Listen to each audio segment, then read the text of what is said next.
তো বন্ধুরা good morning দণ্ডবত রাজবংশী দি নাম্বার 1 চ্যানেল। তো এই চ্যানেলটা বহুত দিন থেকে আমরা চলাই না। এই চ্যানেলটা আমার একটা উদ্যোগ লিখনো প্রায় 8 বছর আগত 2016 সালে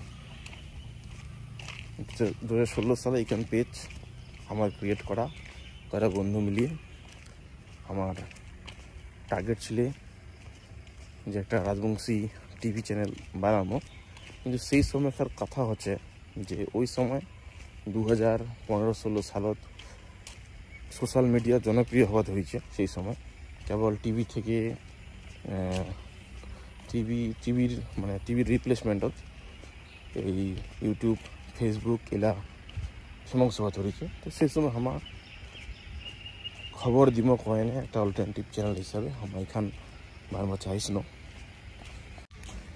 তো তারপর আমার ভাবি না যে কিছু খবর কিছু নিউজ ছাড়ি, কিন্তু পার্সোনাল কিছু কাজ পার্সোনাল কিছু সমস্যা সবার আপন আপন কিছু চাপ, পড়াশোনার চাপ বা সেই সময় কাজের চাপের জন্য আর চ্যানেলটা গ্রো করা হয়নি বা কোনো নিউজ আপডেট করা হয়নি। তারপর এইভাবে ছিল। তো সেই সময়কার কথা আমার 3.1K লাইকস অ্যান্ড ফলোয়ার্স একটা বিশাল বড় ব্যাপার ছিল। তো ফের আশা করেছি যে ফের চ্যানেলটা আমরা গ্রো করবো, ফের স্টার্ট করবো নতুন করে। তো এই জন্য তোমার সাথে লাইক আর সাবস্ক্রাইব করতে যাও।